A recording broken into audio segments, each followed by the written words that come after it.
There were battles that left corpses, there were units that left reports, but there were also fronts that left questions, and men who returned unable to explain what they had experienced. Zones where time seemed to stand still, footsteps that sounded without bodies, lights that watched from the sky without belonging to any army. Experiences recorded but never fully understood. This is not the story of what was seen. It is the story of what many swore they felt, and that the war could never explain. Missing, men who vanished. As the Third Reich began to collapse in on itself, many of its human pillars faded into shadows. Cities burned, bridges were blown up before they could be crossed, archives were burned in desperation, and names once uttered with trepidation dissolved into smoke before anyone could bring them to trial. There were generals who awaited the end with defeated dignity, ministers who sought impossible deals, and soldiers who surrendered, their hands numb with cold and fear. But there were others who chose the path of disappearance, men who knew too much, who could not afford to be questioned, who understood that their bodies were less dangerous dead or hidden than alive and imprisoned. Among them were figures as sinister as they were pivotal: Hinrich Müller, Wilhelm Canaris, Rudolf Hess, and Martin Bormann. 4 distinct men, yet united by a single outcome. The world never saw them fall. Hinrich Müller, head of the Gestapo, had been the hidden face of administrative terror. He was neither charismatic nor given to speeches. He was efficient, methodical, and utterly ruthless. He conducted interrogations without raising his voice, oversaw deportations without hesitation, and filed away secrets like someone placing pieces on a chessboard known only to him. In Berlin's final days, as Soviet cannons pushed the city into its final silence, Müller supposedly remained in the bunker or in nearby Air Ministry offices still working. Some accounts indicated that he maintained his composure, convinced he could negotiate his survival by offering information to whoever emerged victorious. Others asserted that he remained committed to the idea of suicide as the final act of the state, an idea he defended to the bitter end. But what was truly disconcerting was what happened next. Nothing. He was not among the captured prisoners. His body was not identified among those found in Berlin. No Soviet report confirmed his arrest. The Americans, too, could find no trace of him. He was a man meticulously recorded in every manhunt, yet he himself became impossible to trace. Some maintained that he died under the rubble and was buried in a mass grave. Others claimed that the Soviets captured him and forced him to work for their secret service for years in the shadows. There was also the theory that he had escaped under a false identity via clandestine routes, perhaps to South America, where some intelligence services might have used him as an informant in the nascent Cold War. His disappearance became an extraordinary enigma because he was not a minor criminal, but the head of the Reich's internal repressive apparatus. If anyone knew secrets capable of compromising entire world powers, it was Müller. Perhaps that is why his name never reappeared in the records, either because he was silenced forever or because he continued talking where no one could hear him. Wilhelm Canaris represented a different kind of mystery, more subtle and political than bureaucratic. As head of the Abwehr, German military intelligence, he had maintained an ambiguous demeanor throughout the war. A career officer, a patriot, but also deeply critical of the direction the Nazi leadership had taken, he cultivated clandestine contacts with opposition figures both inside and outside Germany. Some saw him as a double agent, others as a man seeking to save his country from total defeat by negotiating behind Hitler's back. He was accused of involvement in the July 20, 1944, assassination attempt and, after an internal investigation, was finally arrested and imprisoned. Later testimonies indicated that he was transferred to the Flossenbürg concentration camp, where he was allegedly executed in April 1945. The widely circulated image was that of an old, thin and resigned man led to the gallows on Himmler's direct orders. However, no body was ever recovered, no verifiable grave was found, and no photographs of the corpse were ever published. Official accounts maintained his death, but his figure was shrouded in too many secrets and international connections for the world not to suspect other possibilities. Some analysts suggested that, given his prominence as a former intelligence chief, he might have been secretly detained by Allied forces to extract crucial information. Others pointed to a real but undocumented execution amidst the chaos of the war's final days. But there were those who believed that Canaris had faked his death to disappear with the help of Western contacts. His name lingered in conflicting reports like an agent lost between two worlds, too valuable to let die, too dangerous to let go. If he had been a secret enemy of Hitler, his official death may have simply been convenient to close his file without having to explain his fate. When the war was still far from over, another high-ranking member of the regime had already disappeared in a manner as unexpected as it was perplexing: Rudolf Hess. In May 1941, when Germany had not yet invaded the Soviet Union and the war against Great Britain was still ongoing, Hess flew alone to Scotland in a Messerschmitt, parachuting down to attempt peace negotiations directly with the British. He was immediately captured, interrogated, and held prisoner for the duration of the conflict. Every attempt to explain his motivation was riddled with contradictions. Some considered him a delusional man convinced he could prevent Germany's future suffering. Others thought he was acting on Hitler's orders in a secret mission that went wrong and was subsequently denied. There were also theories linking him to an attempt to negotiate with British factions that favored a settlement with the Reich.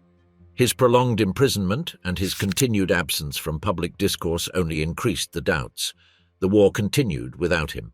Hess reappeared alone at the Nuremberg trials, aged and distant, accused as one of the regime's top leaders. He was sentenced to life imprisonment and remained incarcerated for decades in Spandau prison. But even his end was shrouded in mystery. When he was found dead in 1987, officially a suicide, voices emerged claiming that it was no longer him, but a double used to keep a symbol alive. Some family members and analysts pointed out that certain physical characteristics of the prisoner differed from the real Hess. Others suggested he was murdered to prevent him from giving his final testimony. The truth is that, even while locked up and seemingly under control, Hess became another conceptual disappearance, a man whose identity and fate were debated even after his death. Martin Bormann was perhaps the most pragmatic and calculating of all the men in Hitler's inner circle. He was neither an orator nor a military strategist. He was the administrator of power, the man who controlled access to the Führer, who filtered messages, who influenced decisions by deciding what reached the leader's ears. His authority grew quietly amidst signed documents and negotiated loyalties. When Berlin began to sink under enemy fire in April 1945, Bormann remained with Hitler in the bunker, taking down final dictations and witnessing the collapse of the regime he had helped consolidate. After the Führer's suicide, he is known to have been part of the group that attempted to flee the city center. From that point on, all accounts diverge. Some claimed he was seen near the Weidendamme Bridge, wounded or already dead after a Soviet explosion. Others said he had ingested poison before being captured. There were also accounts that he managed to escape across enemy lines and followed a clandestine route to a refuge in southern Germany or even to South America, thanks to escape networks already in place for other high-ranking members of the regime. For years, his name was mentioned alongside those of fugitives located in Argentina, Paraguay, or Chile. Photographers, alleged eyewitnesses, and journalistic rumors insisted on his survival. Some claimed he was living in hiding under another identity, protected by former allies or by those who feared what he might reveal if captured. The official story ended 2 decades later in 1972, when skeletal remains were found near the spot where witnesses claimed to have seen him fall. A preliminary forensic analysis matched dental characteristics attributed to Bormann. Later, genetic testing purported to confirm his identity, concluding that he had died in the final days of Berlin. But not everyone was satisfied. Too many years of silence remained between 1945 and the discovery of the body. The discovery itself occurred in a location that had already been searched more than once. Suspicions persisted, not because the evidence was insufficient, but because the myth of the bureaucrat pulling the strings of power from the shadows was too convenient to believe that he had simply died in the street like any other fugitive. His disappearance fueled for years the impression that the bureaucratic heart of the Reich had escaped to continue existing in hiding, like a latent infection in some remote corner of the world. The world kept turning. German citizens tried to rebuild their lives amidst physical and moral ruins. The Allies erected monuments and constructed official narratives. But on the margins of history, unanswered questions persisted.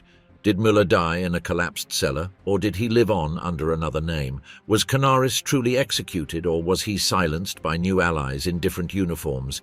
Had Hess acted alone, or was he a messenger of a secret peace never uttered? Did Bormann fall among the rubble, or did he walk free for years, rendered invisible by those who feared his voice? Time transformed those disappearances into hybrid legends, a blend of reality and suspicion. The absence of absolute certainty turned their fates into fertile ground for hypotheses, novels, belated investigations, and confessions that surfaced too late to be confirmed. Their traces vanished, but not entirely. Fragments of stories, unfinished reports, and contradictory testimonies remained.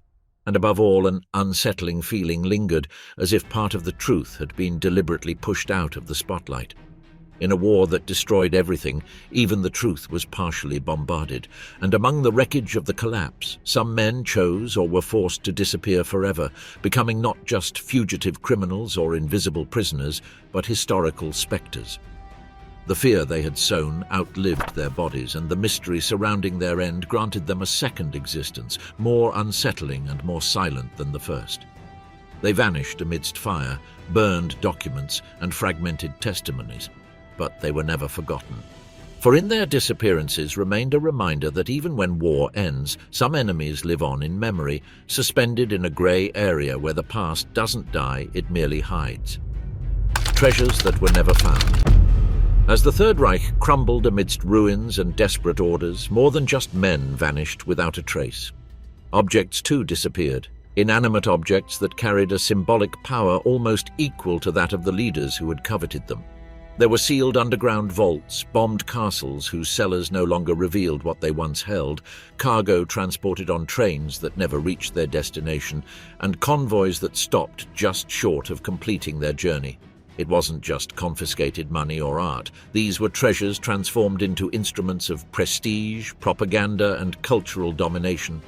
And as the German lines collapsed and the Allied armies began to advance, many of these objects were hidden away or disappeared under fire, snow, water, or silence. One of the most emblematic cases was the Amber Room, an entire chamber considered one of the most extraordinary jewels of European craftsmanship. Built between 1701 and 1711 by Prussian and Danish master craftsmen, it was presented in 1716 by King Frederick William I of Prussia to Tsar Peter the Great of Russia as a diplomatic gesture. It was eventually installed in Kasserine Palace in Tsarskoye Selo near St. Petersburg, where it became a symbol of imperial magnificence. Decorated with carved amber plaques, gold leaf, and mirrors, its value, though not yet precisely calculated in modern times, was considered incalculable due to its uniqueness. When German troops invaded the Soviet Union in 1941, specialized units dismantled the Amber Room in just 36 hours under orders from the German army and transported it to Königsberg, now Kaliningrad. There, it was displayed in the city's castle.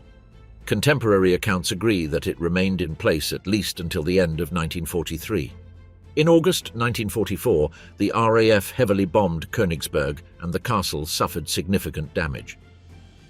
In the early months of 1945, as the Red Army advanced into East Prussia, the Amber Room was reportedly packed up again and is believed to have been stored in the castle's cellars. After that, it disappeared. When the Soviets captured the city in April 1945, they did not find the room. It was not located in any shelters, trains, or hidden storage facilities. It was suggested that it may have been destroyed by fire or explosions. It was also argued that it was taken by the Nazis before the fall of Germany and hidden in a mine, a remote castle, or a railway tunnel. For decades, expeditions searched for traces in caves, bunkers, and underground storage facilities in Germany and Poland, without conclusive results. Loose fragments were found, such as a mosaic in 1997 in the possession of a deceased German soldier, but never the entire hall. To this day, it remains missing or destroyed, and its reconstruction in Tsarskoye Selo, officially opened in 2003, was not a discovery. It was a recreation based on photographs and plans. The Amber Room case gave rise to a series of documented myths about treasures that disappeared during the German retreat. However, there were other treasures whose disappearance was not attributed to bombing, but rather to organized concealment. On the other side of the world, in the Philippines, the figure of Japanese General Tomoyuki Yamashita became associated with one of the largest alleged buried treasures of the entire war. Yamashita, who had gained fame as the Tiger of Malaysia for his swift conquest of Singapore in 1942, was sent to the Philippines in 1944 to defend the archipelago from the American offensive. During this period, rumors began to circulate that high-ranking Japanese officers, linked to imperial circles and allegedly coordinated under an operation known as Golden Lily, had transported large quantities of gold, jewels, statuettes and religious objects looted in Malaysia, Singapore, Burma, Indonesia and other occupied territories in Southeast Asia to the Philippines. It was said that these treasures were hidden in tunnels hastily dug in mountains, such as in Baguio or in jungle areas of Luzon, before American forces regained control. Some accounts even claimed that Yamashita personally oversaw these burials, or at least was held responsible for their existence. When he was captured in September 1945 by American troops and subsequently tried in Manila, no evidence was officially presented regarding any treasure under his command. He was executed by hanging on February 23, 1946. But in later years, alleged confessions from Japanese soldiers, maps with symbols, testimonies from unofficial excavations, and accounts from Americans claiming to have discovered some of the treasure and secretly divided it among themselves began to surface. No large-scale official investigation confirmed the actual existence of a massive treasure trove historically documented as belonging to the Japanese state. However, suspicions were strengthened by the fact that, during the war, large quantities of precious metals had indeed been confiscated in Asia by the Japanese military, and there were records of shipments to tactical zones. The supposed Yamashita gold was never officially recovered, but to this day it continues to be sought by treasure hunters who explore mountains and caves in the Philippines, convinced that the treasure exists and that its magnitude surpasses anything that sank or disappeared in Europe.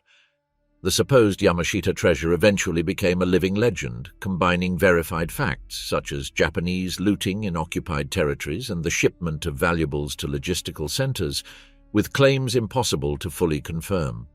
There were tales of tunnels sealed with explosives, prisoners of war executed to eliminate witnesses, officers who disappeared with key information, and coded documents that still circulate on the black market today. Private investigations and even legal proceedings in later decades involved former military personnel, local politicians, and businessmen connected to secret searches.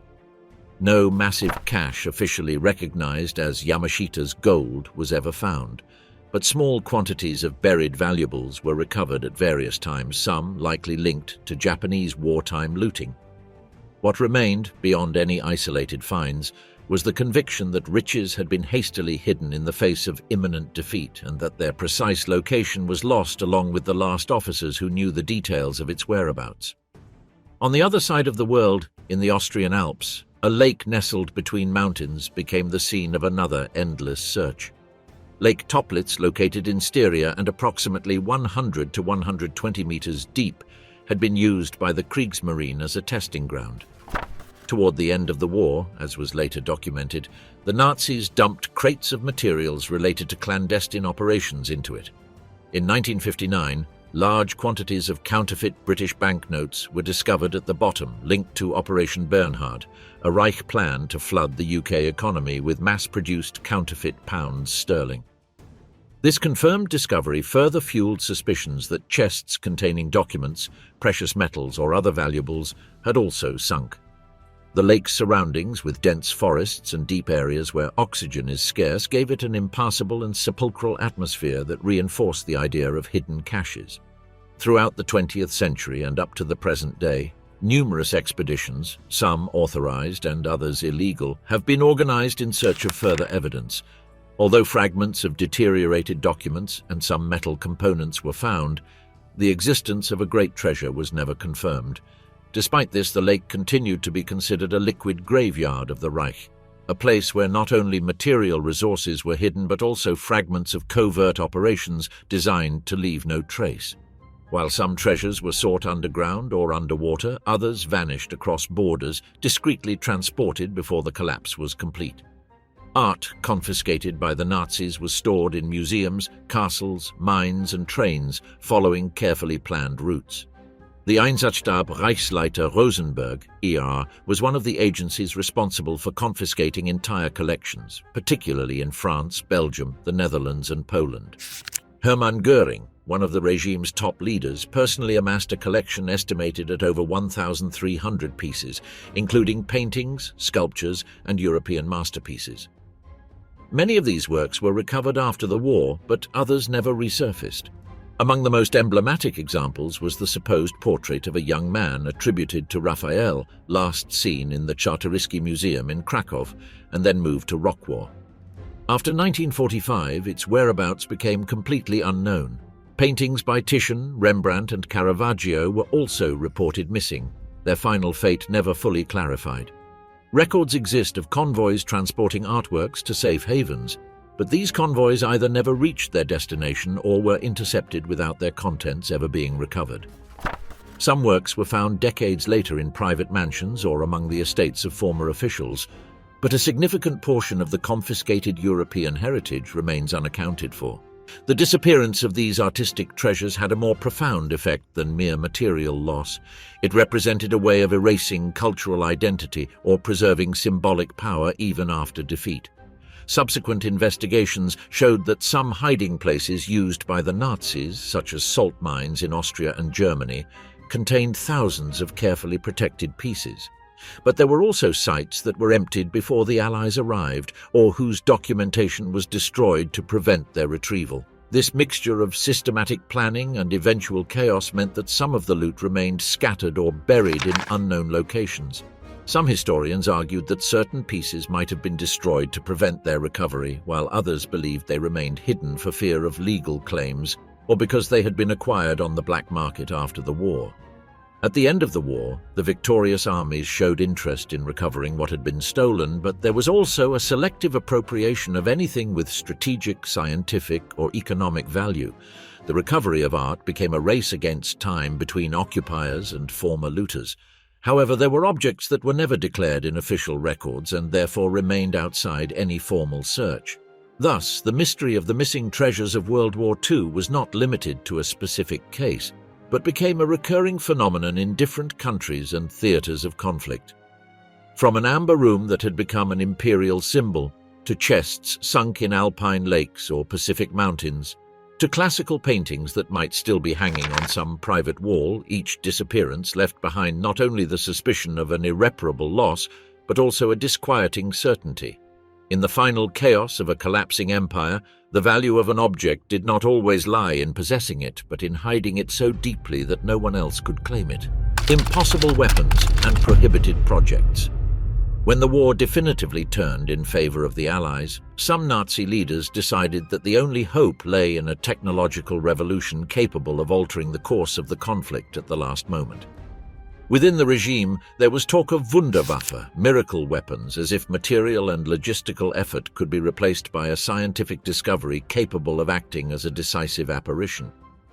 The Ministry of Propaganda insisted that a device would soon emerge capable of destroying entire cities with a single shot, shooting down entire squadrons, or enabling flights so fast that no radar could detect them. Many of these promises never progressed beyond the drawing board, but some reached the prototype stage, others saw actual combat, and a few fueled myths so persistently that they survived beyond the Reich's defeat. One of the most enigmatic stories centered on an alleged artifact called Die Glocke, the bell. According to testimonies gathered decades later, especially after 2000 by authors like Igor Witkowski, the project was supposedly developed under SS control at facilities located near the then German city of Breslau, now Rockwar, Poland, or near a mine in the region known as Owl Moor Complex. A device shaped like a metallic bell, approximately 2 meters tall, was described as having adverse biological effects on living beings when activated, capable of killing nearby plants and animals.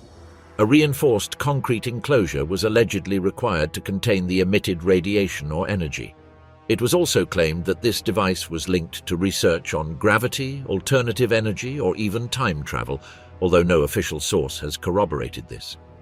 The truth is that the Nazis did conduct advanced research in fields such as jet propulsion, rocket weapons, and nuclear physics, and the SS had secret projects under Heinrich Himmler's command to exploit any technological advantage. The figure of Die Glocke then emerged as an amalgamation of later rumors, destroyed archives, and the certainty that research had taken place but was never fully documented before the end of the war. As German forces withdrew, facilities disappeared and critical information was evacuated, leaving room for possibilities that could never be proven, but neither could they be completely disproven due to the destruction of archives and the chaotic end in that region.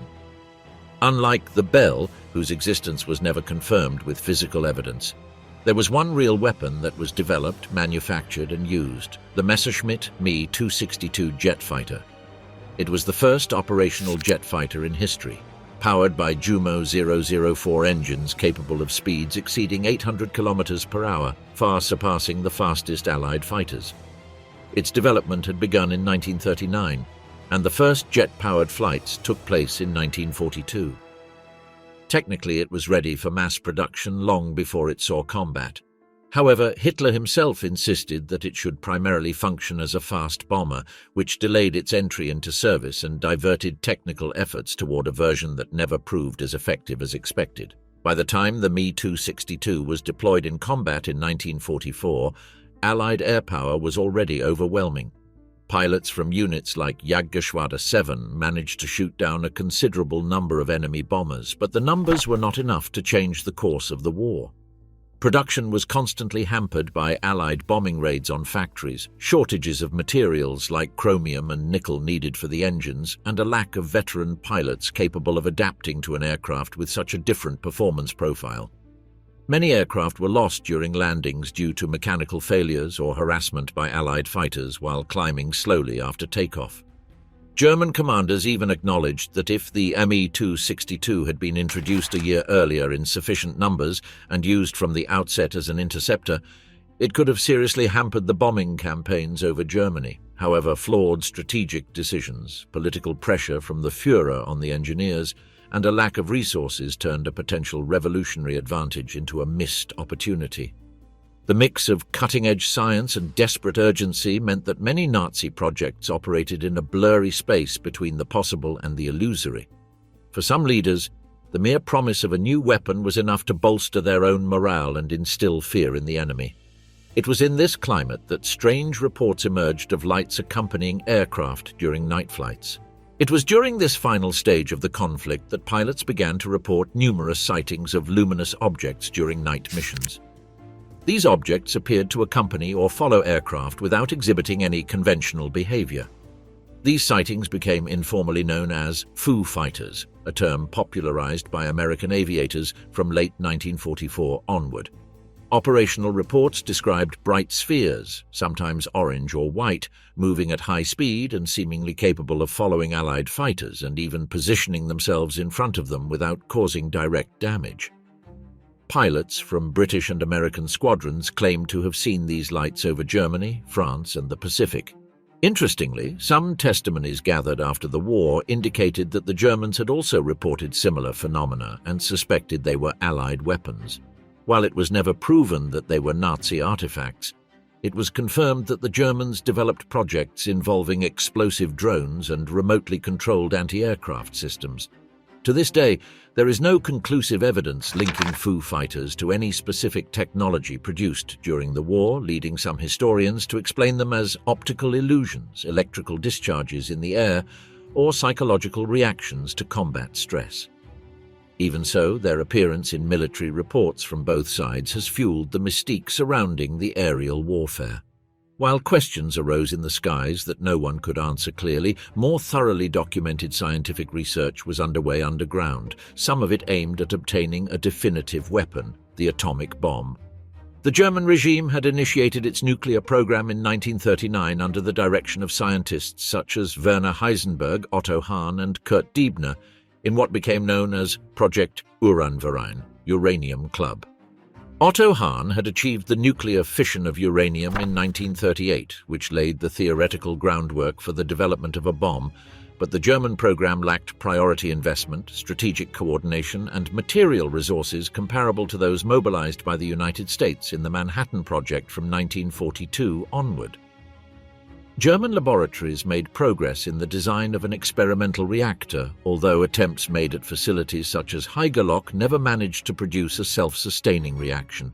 Research focused more on the potential use of uranium as an energy source than as an immediately usable weapon. Some historians maintained that Heisenberg failed to correctly calculate the critical mass necessary for a nuclear explosion, while others argued that he deliberately slowed the project to avoid equipping the regime with a weapon of mass destruction.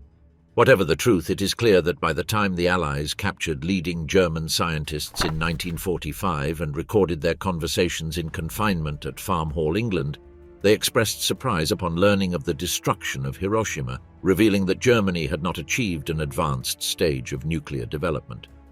The dream of an absolute weapon under the Reich's control had been outpaced by Allied industry and organization. However, another project was indeed carried out, though not in Germany but in Asia, and its scope was not technological but biological and brutal. In Manchuria, under Japanese occupation since 1931, a secret unit of the Imperial Army known as Unit 731, led by General Shiro Ishii, had been established. Its main base, located near Harbin, functioned as a bacteriological research center where biological weapons were tested on live humans, primarily Chinese, Soviet, and Korean prisoners. The victims were deliberately infected with diseases such as bubonic plague, anthrax, cholera, and typhus to study the effects of contagion, the progression of symptoms, and mortality. Vivisections without anesthesia, amputations to investigate gangrene, and exposure to extreme cold to observe the effects of freezing on human tissue were also performed. It is estimated that thousands of people died in these experiments. At the end of the war in 1945, the unit destroyed many of its facilities to hide evidence, but it is believed that much of the scientific data collected was not eliminated. The most disturbing thing was that after the Japanese defeat, high-ranking US officials allegedly negotiated with Shiro Ishii and other scientists from Unit 731 for their legal immunity in exchange for the data obtained in their experiments. This allowed several of these doctors not only to avoid being tried as war criminals, but also to continue their careers in Japanese institutions or to quietly collaborate with Western research. Unlike the more mythologized German projects, such as Die Glocke, Unit 731 was a proven, intentional, and operational horror that put human suffering at the service of a desperate quest for military superiority. Thus, amidst technologies that never functioned, prototypes that never proliferated, unexplained phenomena, and sciences that crossed the boundaries of human understanding, the Third Reich and its allies gambled on projects aimed at salvaging the unsalvageable. Some were recorded as advances that would influence aeronautics or subsequent technology. Others became legends that may never be verified. Some remained hidden behind mountains or ruins, and still others wrote in blood data that no laboratory should have considered valuable. The hope of an impossible victory clung to these projects as a last resort, but the end of the war showed that there was no miracle weapon capable of reversing reality. What remained was an ambiguous legacy where science became a stage for faith, fear, madness, and crime. Spies, double agents, and invisible traitors. The end of the war hadn't calmed the sea. Far from it, it had made it denser, as if each wave held a secret no one wanted to hear aloud. On the surface, white flags and surrender messages. Underwater, groaning steel, weary engines, and crews gazing at a horizon where there was no longer a homeland. In that setting, the German submarines continued sailing for weeks like spectres, their orders disintegrating as quickly as the Reich. Some scuttled themselves, adhering to the order not to surrender. Others chose an unlikely port in the southern hemisphere. Thus began the story that filled the Atlantic coast of South America with rumors: the arrival of the U-530 and U-977 in Argentina long after the war had officially ended. The U-530, commanded by Oberleutnant zur See Otto Wermuth, had set sail for the twilight of an empire that no longer existed. On July 10, 1945, it unexpectedly appeared in Mar del Plata. It arrived without its deck gun, it had been jettisoned, and without its ship's papers, which the crew confessed to having destroyed. The surrender was immediate, almost silent, as if the vessel had surfaced only to admit that it no longer had anyone to serve. Argentine authorities took custody. The Americans interrogated its men with an interest that blended military and political considerations. The interrogation focused on a point that no one wanted to fully address: whether the vessel had transported high-ranking individuals or any exceptional cargo before surrendering. The sailors denied any such passage. Rumors did the rest. There were rumors of secret landings on secluded beaches, inflatable boats disappearing in the early hours, leather suitcases filled with documents and heavy metal bars.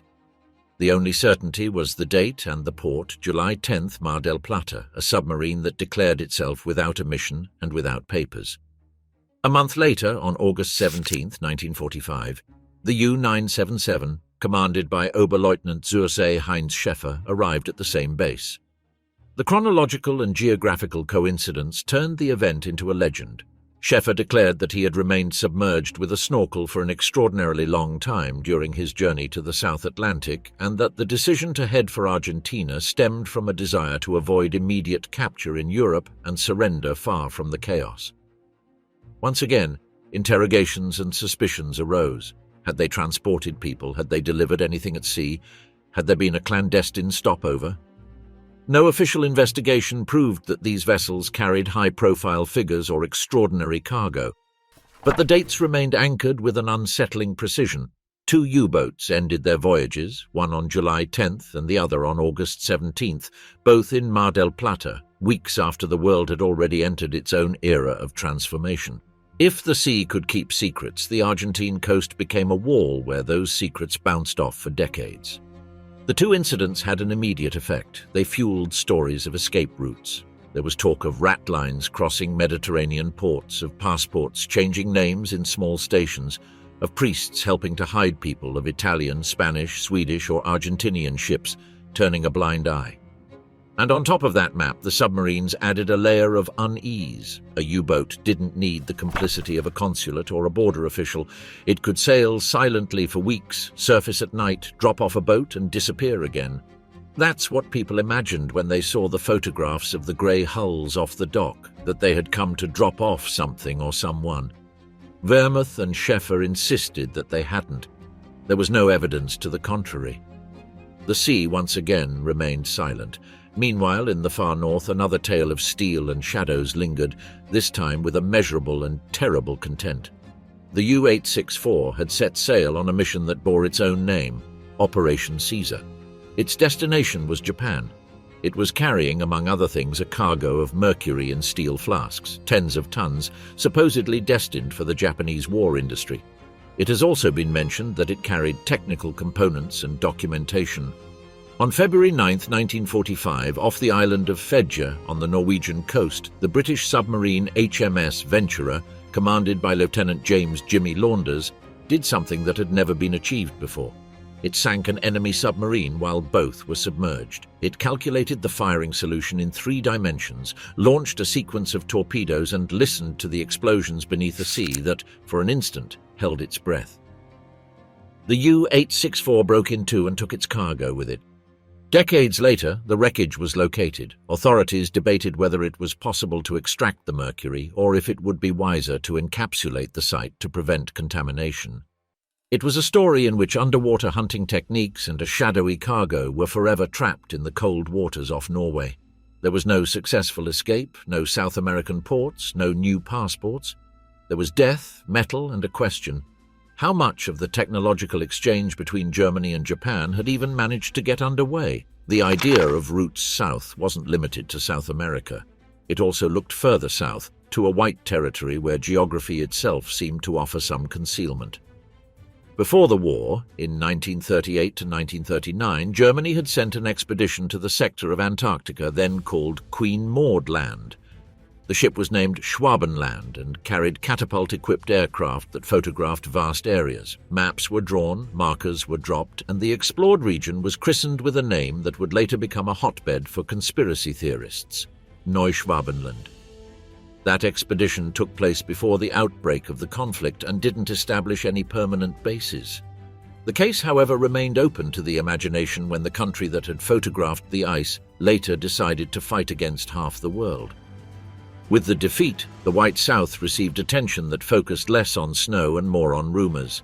It was said that a Base 211 existed there, that German submarines had delivered equipment, documents, perhaps even people. It was said that caves in the rock and tunnels under the ice might conceal steel and secrets. None of this was proven. What was certain and documented was something else entirely. Between 1946 and 1947, the United States sent a large naval expedition, Operation High Jump, under the command of Rear Admiral Richard E. Byrd.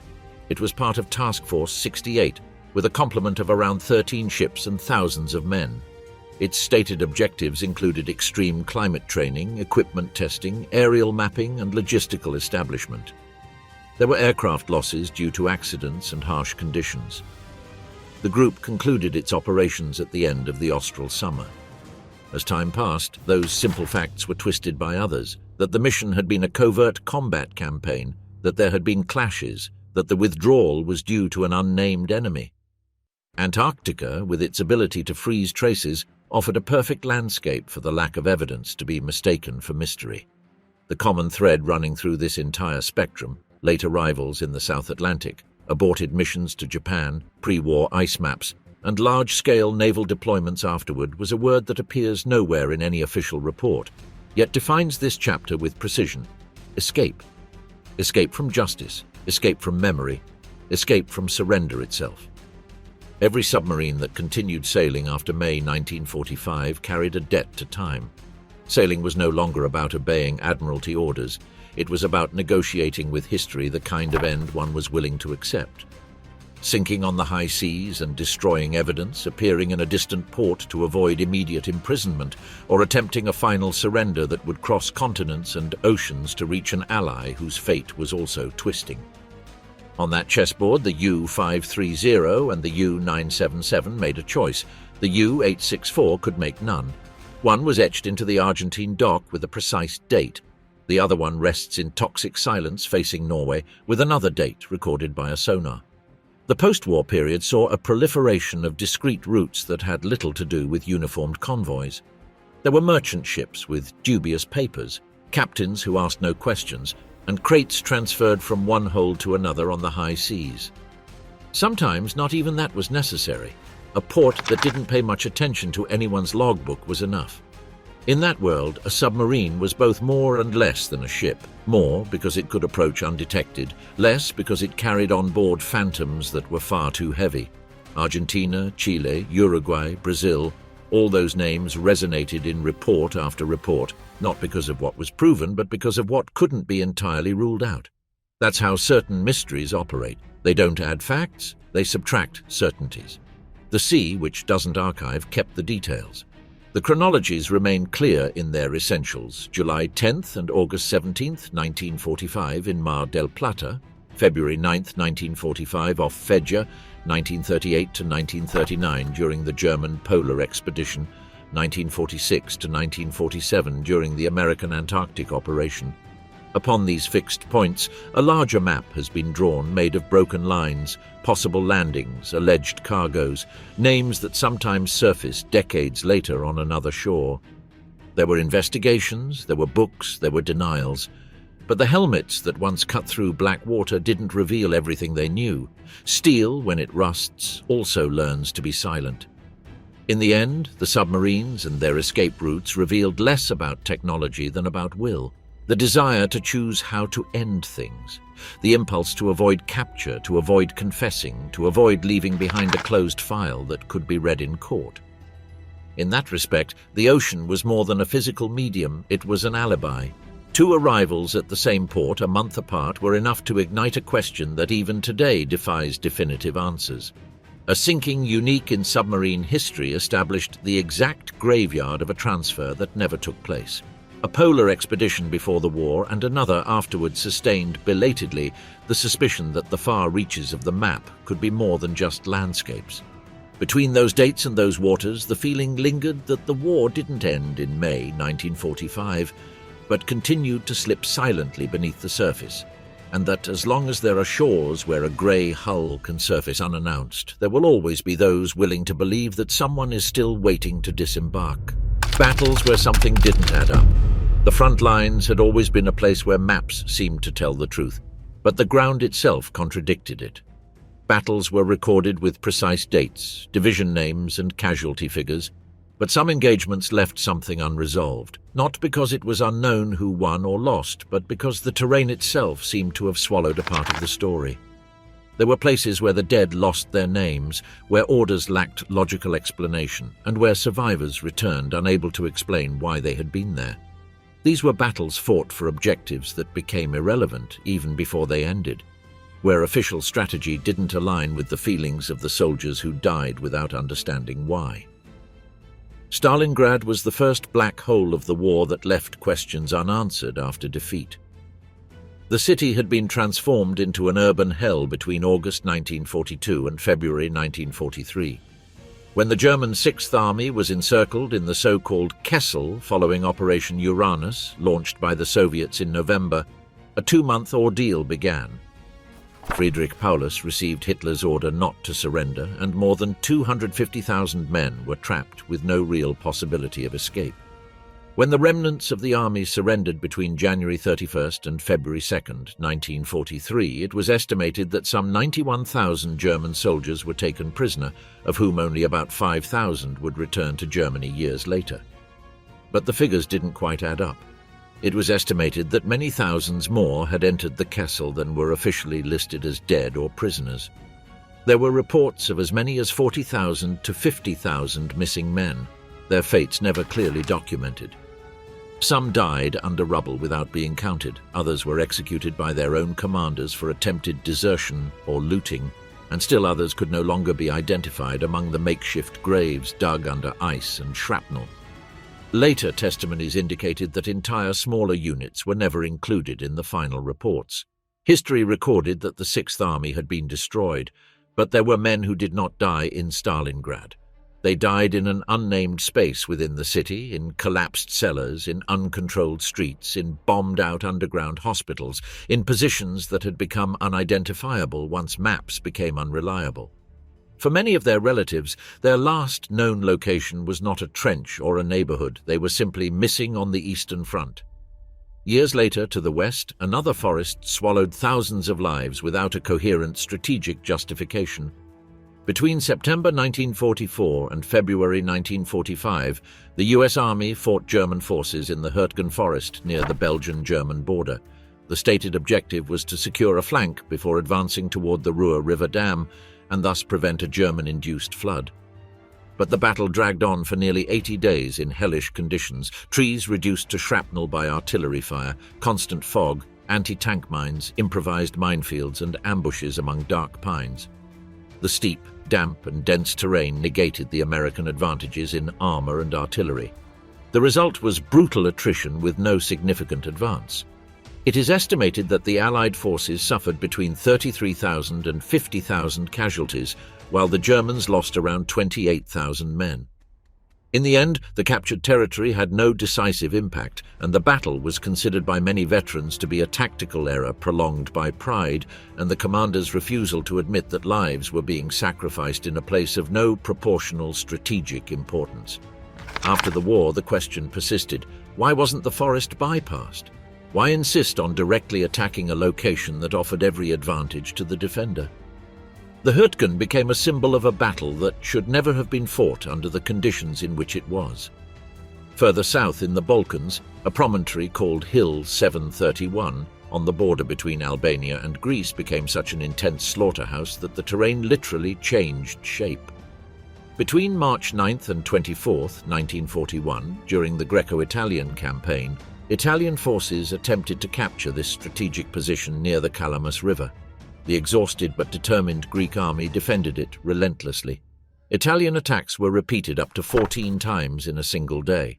The artillery fire was so intense, thousands of shells daily, that the hill, which originally stood about 731 meters high, lost part of its elevation due to erosion caused by explosions and craters. Bodies, mud, and rock fragments mingled into an unrecognizable mass. Italian losses were enormous. It is estimated that some divisions lost up to 40% of their men during those days. The position survived only as a symbol of Hellenic resistance, but the battle was marked by a question without a clear answer. Why did they continue to attack such a well-defended point head-on to gain minimal tactical control? 3 battles, 3 different terrains, one same feeling. The fighting went beyond reason. Blood was spilled beyond comprehension, and the landscape offered no explanation.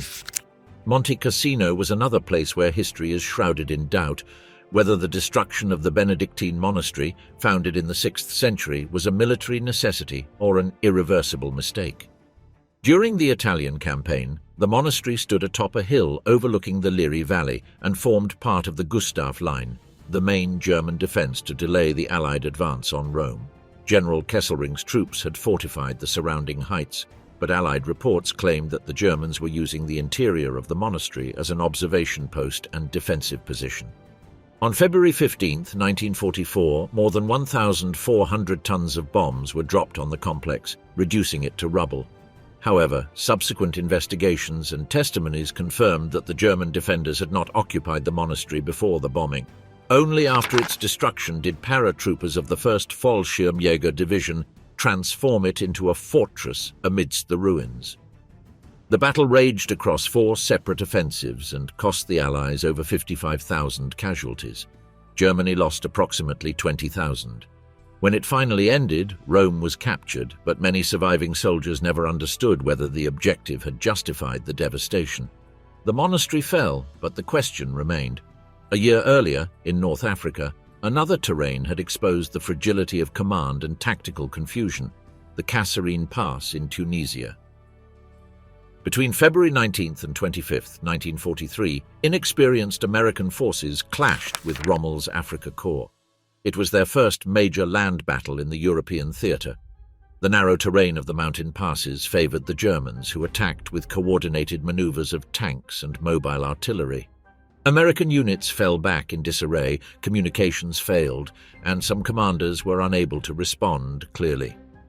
It was estimated that the Americans suffered some 10,000 casualties, including killed, wounded, and captured. Although they managed to regroup and halt the German advance, the psychological toll was heavy. After the battle, questions arose about why the force had been dispersed across multiple poorly coordinated positions, and why some officers had failed to react in time. Tactical lessons were learned that would later be applied in Normandy, but the battle was marked as an example of confusion and mistakes that could have been avoided. No less controversial was Operation Market Garden, launched in September 1944 in the Netherlands. Designed by British Field Marshal Bernard Montgomery, it aimed to capture a series of bridges in Arnhem, Nijmegen and Eindhoven through the largest airborne deployment to date, with the objective of crossing the Rhine and opening a rapid route into Germany. However, Allied intelligence had indicated that German armoured units, such as the 9th and 10th SS Panzer Divisions, were at rest near Arnhem. Despite these reports, the operation proceeded. The British paratroopers of the 1st Airborne Division held out for 9 days, surrounded and without sufficient reinforcements. Of the 10,600 men deployed to take the Arnhem Bridge, only about 2,400 managed to return to Allied lines. The operation was declared a failure, summed up by the phrase, "one bridge too far." The lingering question was whether the enemy was deliberately underestimated or whether the desire for a quick victory clouded tactical judgment. Many survivors felt they were sent on a mission with no realistic chance of success. On the Eastern Front, there was a battle that went almost unmentioned for years, as if the memory itself were too uncomfortable to fit into a heroic narrative. Between January 1942 and March 1943, in the Rzhev salient northwest of Moscow, the Red Army launched multiple offensives to drive out the German forces of Army Group Center. The battle was brutal, characterized by frontal assaults across swampy terrain, extreme temperatures, and constant artillery fire. The result was massive attrition without a decisive victory in the initial attempts. Soviet casualties were estimated at between 500,000 and 1 million men, depending on the source. German casualties were around 300,000. The battle was so bloody and protracted that the Soviets themselves called it the Rzhev slaughterhouse. For years, official accounts downplayed it so as not to tarnish the narrative of strategic victories after Moscow. Many soldiers disappeared without burial or documentation. Only in the 21st century has the memory of this forgotten front begun to be recovered. Each of these places left something that didn't fit into the official reports. In Stalingrad, the whereabouts of all the dead were never known. In Hürtgen, no one explained why there had been such a strong insistence on the battle. On Hill 731, the human cost of a hill that no longer existed was ignored. At Monte Cassino, a monastery was raised based on a mistaken suspicion. At Kasserine, a makeshift defense nearly collapsed. In Arnhem, men were sent to hold up a bridge that couldn't be secured. At Rzhev, an inglorious battle was fought on a plain that was later almost erased from official memory. The war was also a tribunal of the land, and in many of these places, the land still refuses to accept the verdict. Weapons and technologies lost on battlefields. In the Pacific jungle, one of the most brutal forms of time distortion occurred. The Battle of Peleliu, which began in September 1944, was described by US Marines from the 1st Marine Corps as a place where minutes stretched into hours and days seemed to have no beginning or end. The extreme heat, unbearable humidity, and crossfire from hidden bunkers created a psychological state where time seemed to fragment. Several Marines stated in later medical reports that during the most intense fighting they lost all track of how long they had been fighting. One of them recounted, "It seemed as if we were fighting for hours without moving an inch, as if we were glued to the rock." Only when night fell did I realize that it had been just an afternoon. At Monte Cassino, during February 1944, Polish and British soldiers reported feeling that some days seemed to repeat themselves.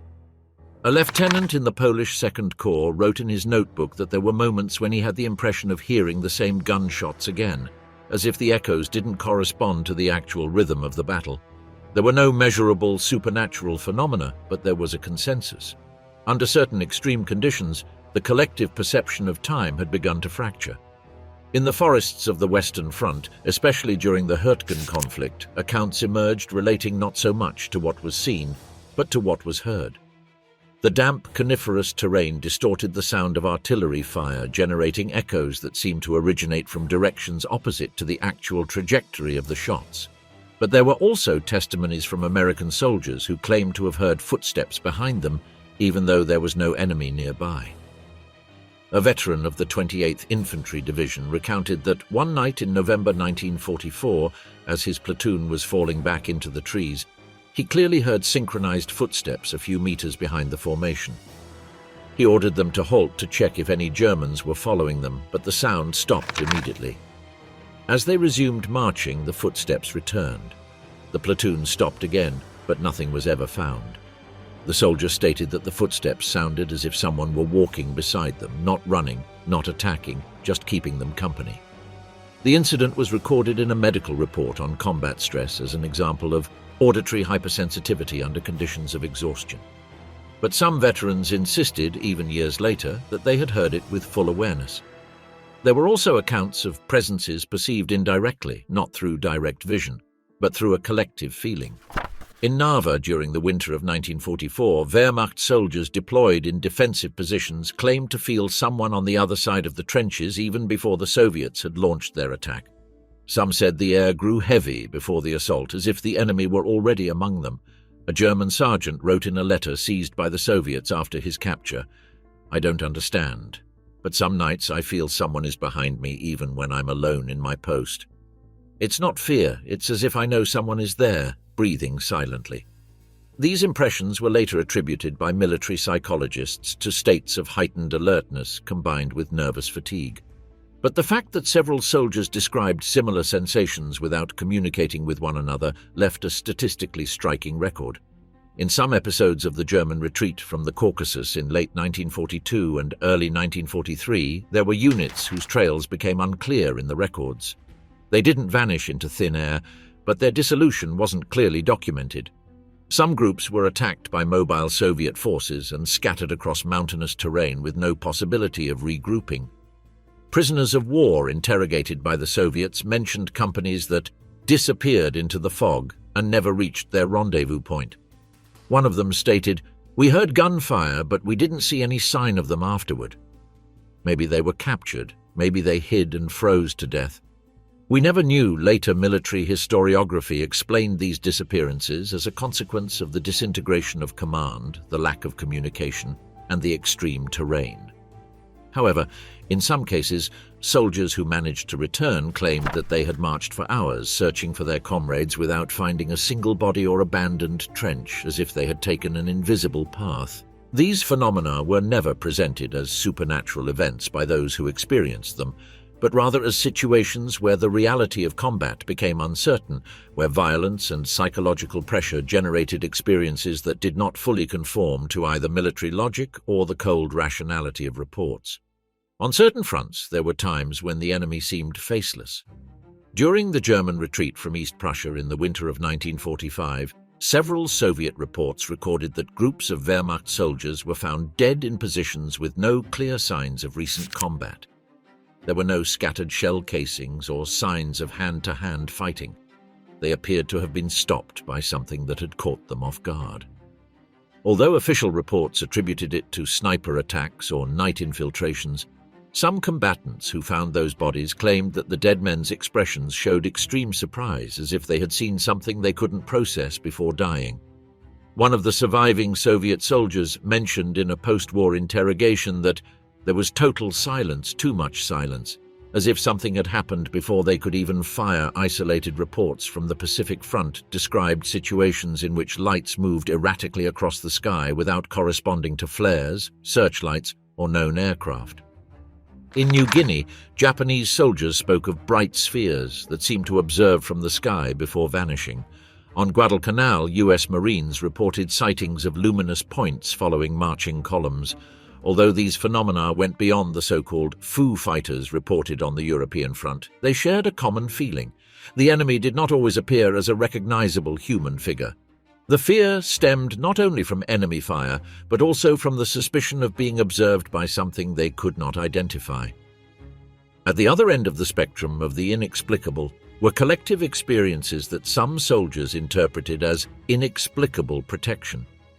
In Normandy, during the first few days after D-Day, there were accounts from units that were isolated and surrounded by German forces, yet managed to survive for hours undetected. One American platoon recounted how they remained in a ravine awaiting an imminent attack that never came. They described feeling an eerie calm, as if the sounds of combat had partially died away around them. When they were finally rescued, some claimed they couldn't understand why the Germans hadn't located them given their exposed position.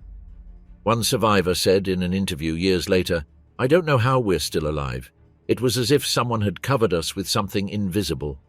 In the final advance toward Berlin, some Soviet soldiers described conflicting feelings, a mixture of extreme fear and a strange certainty that they would reach the end without falling.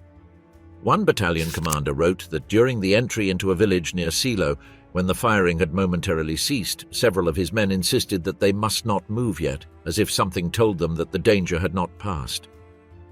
Minutes later, an improvised booby trap of hidden explosives detonated. That inexplicable stillness saved dozens of them. In many cases, these accounts were interpreted as collective intuition, but the survivors confessed that they felt it as a silent order,